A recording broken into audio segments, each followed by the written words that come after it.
These are the Transformers Titan Guardians, Megatron, Optimus Prime, Starscream, and Soundwave. All homages or character renditions from the 1980s G1 cartoon, and 3 Decepticons and 1 Autobot. I think the G1 Bumblebee would have been too small, so they chose Soundwave, I think, and I think it's a good choice. All 4 figures are part of those Titan Guardians line that Hasbro's has been coming up with for their major toy lines, really just for kids, to introduce the kids to the classic figures. They've done it with Marvel, with the Hulk, with Spider-Man, and Captain America and Iron Man. 4 figures are just great sculpts. They chose Spider-Man instead of Thor because I think Spider-Man's more popular than Thor. So it's in the same line as these, and these are the hollowed out, very hollow type of PVC material that they used. The Transformers, though, are a little bit more pricier than the Marvel ones. They're about one Hot Wheels, or about $2.50 higher here in Manila. I don't know in your part of the world.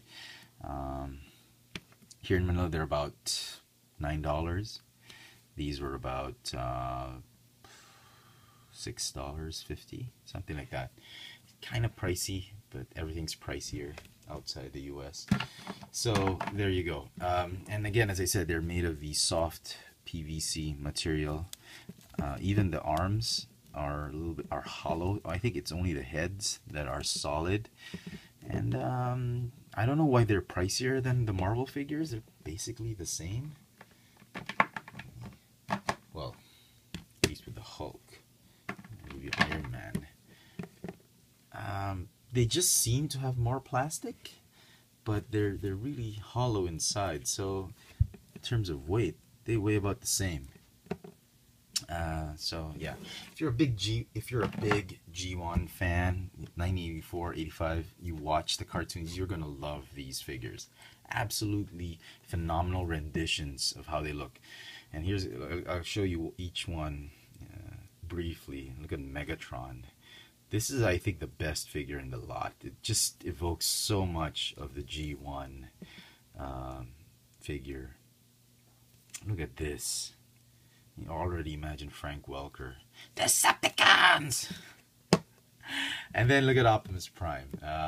Shorter smokestacks because of safety issues. They didn't give him a gun, which sucks. I mean, just a little bit more Hasbro, a little bit more plastic would have been really nice. But I guess for safety issues, and they needed to be in the same silhouette. He would have had a longer silhouette for the right side or something like that, but whatever.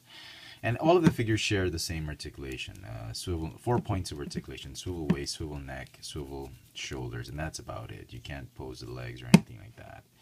So very accurate. The only problem I have with this Autobot symbol, if you look closely, they put pupils in the eyes. They're supposed to be just white, blank eyes, just like the Decepticon symbol, but they did put that, and I think that a little bit inaccuracy there. So yeah. Okay.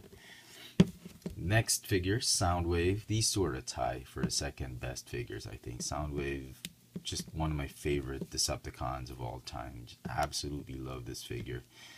Just great. Even the back, they really sculpted it. Very, very nice.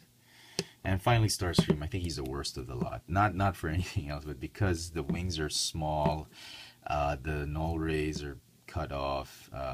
He looks kind of thin up here. He should be bigger. The legs are fine, but yeah. But still, it's still a great figure and sculpt, and I like it. I love it. Paint apps for these figures, they're not the best in the world. I mean, they're supposedly just for kids, and kids aren't going to nitpick on the paint apps. As you can see, there's a little bit of, and so I chose this one because it has the most. The silver was evenly painted on this one. Some had black blemishes and whatnot. The Decepticon logo was skewed to the left and right. Optimus Prime, the yellow paint. I've seen some with just bleeding into the gray, and same problem with Soundwave here. Megatron, it's really the gun, the black on the gun, that's sometimes unevenly painted, the eyes, and the Decepticon symbol. I've seen one with red that's partially that's not completely filled out there. And then Starscream probably has the worst paint apps. The gold gets scratched a lot, and I can imagine that because it's really protruding, and through packaging and through when the staff displays it in the store, it will really get scratched. Decepticon symbol's fine, and the eyes, the red beady eyes, sometimes they're too far apart, sometimes one is lower than the other, so paint apps are not exactly the greatest. But again, the overall look of these guys, they just evoke so much nostalgia.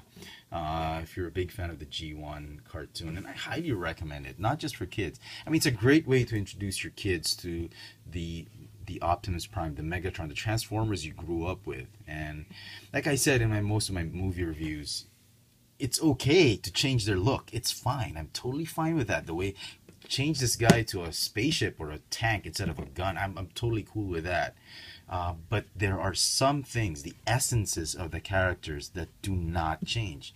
Megatron has always been power hungry. Starscream is always a traitor. Soundwave has always been loyal. And Optimus Prime always stood for justice, for truth, for goodness and everything. And the guy just does not succumb to the dark side, like what Michael Bay did with him. And there are just some things you do not compromise about. You can change how he looks, you can give him wings, whatever, but essences should stay the same. Okay, and finally, just to give you a bit of a size comparison, some people were asking, were they really 6 inches? They're about in the 6-inch range. Here is Greedo from the 6-inch Black Series. So you just give you a feel. It's about the same height. He's taller, obviously, than most of them because of the head sculpt. But they're about 6 inches. And here's a Marvel Legends figure, as you can see. Let me just put them closer together so you give a more accurate picture. And here's a deluxe class figure, as you can see. Deluxe class are supposedly the 5-6 inch figures. Now they're just 4 or 5 inches with the movie line. So yeah, that's about it. Very, very nice. Should you pick them up? Well, again, as you said, if you love them 100%, you love the G1, go ahead. Don't pay more than retail price for it. But if you're really not into non-transforming robots, non-transforming Transformers, then I guess you should skip it. So, hope you've enjoyed this video review. If you did, please click the thumbs up icon at the bottom. Follow me on Twitter for my toy purchases, Instagram for my toy sightings here in Manila. Check out all my video reviews on this channel, Chefatron. Thank you to those who subbed, previous subscribers of FX Friends. Thank you for subbing back on the Chefatron channel. Try to get everything in the pipeline done. Sorry for the delay in reviews. Stay tuned. This has been the Transformers 2014 Titan Guardians 6-inch figures, Megatron, Soundwave, Starscream, and Optimus Prime. Thanks for watching.